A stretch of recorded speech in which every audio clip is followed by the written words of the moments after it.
ইউনূস সরকার যেহেতু দায়িত্ব নিয়েছেন, আমরা চাই সে আরো কয়েক বছর দায়িত্বে থাকুক। কিন্তু রাজনৈতিক দল বলতে কি, রাজনৈতিক দল যারাই কথা বলতে আসে সবার কাছে এখন তাদের জায়গা থেকে প্রত্যাশা তারা নির্বাচন চায়। তবে আমার কাছে যেটা আমার ব্যক্তিগত অর্থে এবং আমার আশেপাশে যে মানুষগুলো আছে আমাদের সবার একটাই কথা, সেটা হচ্ছে যে ইউনূস সরকার যেহেতু দায়িত্ব নিয়েছেন, আমরা চাই সে আরো কয়েক বছর দায়িত্বে থাকুক এবং তারপরে নির্বাচনটা হোক। কারণ এখন নির্বাচনটা হলে আরো বেশি অরাজকতা সৃষ্টি হয়ে যাবে দেশের মধ্যে। তো কালকের বৈঠকে আমি জানি না তাদের কি নিয়ে কথা হবে বা কি তাদের মানে আসল উদ্দেশ্য। তবে যেটাই হোক না কেন আমরা এখনই নির্বাচন চাই না, এতটুকুই আমার জায়গা থেকে বলা। হ্যাঁ, অবশ্যই। কারণ যেই 17 বছর যে ঘুরে ফিরে একই কথা, যে 17 বছর আমরা যেভাবে নির্যাতিত হয়েছি, সেম ঘটনাগুলোর পুনরাবৃত্তি হচ্ছে। সো দুইটা আগে আইডেন্টিফাই করা হোক, দেন দুইটাকে পার্থক্য করা হোক, দুইটাকে আলাদা করা হোক, তারপরে নির্বাচন হোক। সংস্কারটা আগে হোক, এখনো সংস্কার কিছুই হয়নি। অবশ্যই আমরা পজিটিভলি এটা প্রত্যাশা করি যে বিশেষ করে 5ই আগস্টের পরে যে সংকটকালীন সময়ে পলিটিক্যালি বাংলাদেশ অতিক্রম করছে, সেই জায়গা থেকে আমরা আশাবাদী।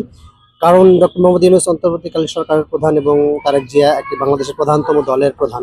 তো সেই জায়গা থেকে এই বৈঠক রাজনৈতিক যে সমঝোতার ক্ষেত্রে বাংলাদেশকে অনেক বেশি এগিয়ে নিয়ে যাবে বলে আমি বিশ্বাস করি।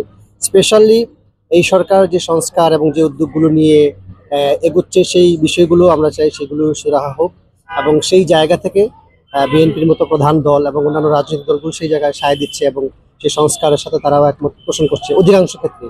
তো সেই জায়গা থেকে আমাদের প্রত্যাশা নিশ্চয়ই ভালো কোনো দিক সেখান থেকে আসবে। স্পেশালি ইলেকশনের ব্যাপারটা নিয়ে হয়তো কথা হবে, তো সেই জায়গাতে আমরা আশা করছি যে বাংলাদেশ একটি ভালো দিকে এগোবে। প্রত্যাশা অবশ্যই পজিটিভ। নিশ্চয়ই আমাদের সামনে যে নির্বাচন আসছে সেটা নিয়ে পজিটিভ আলোচনা হবে আশা করি। সেক্ষেত্রে আমি মনে করি নির্বাচন অবশ্যই দরকার, কিন্তু তার আগে আমাদের দেশের যে ফ্লসগুলো আছে, যে জায়গাগুলোতে আমাদের নিয়ম নীতির কিছু পরিবর্তন আনা প্রয়োজন, সেই পরিবর্তনগুলো আগে হওয়া উচিত। তারপরে একটা সুষ্ঠু নির্বাচন আমরা আশা করি। আগে প্রথমে আমরা নির্বাচন দিয়ে দিলাম, কিন্তু পরিবর্তন আগের মতো থাকলে তাহলে হচ্ছে না জিনিসটা। আমরা মনে করি যে আমাদের নীতি নির্ধারকের জায়গাগুলো সেগুলো আগে পরিবর্তন হওয়া উচিত, সুষ্ঠু নিয়মের ভিতরে আসা উচিত, তারপরে আমরা একটা সুস্থ সুন্দর নির্বাচন আশা করতে পারি। সংস্কার প্রথমে, তারপর নির্বাচন। আসলে বর্তমানে বিএনপি তো আওয়ামী লীগের অবর্তমানে একটা বড় রাজনৈতিক সংগঠন।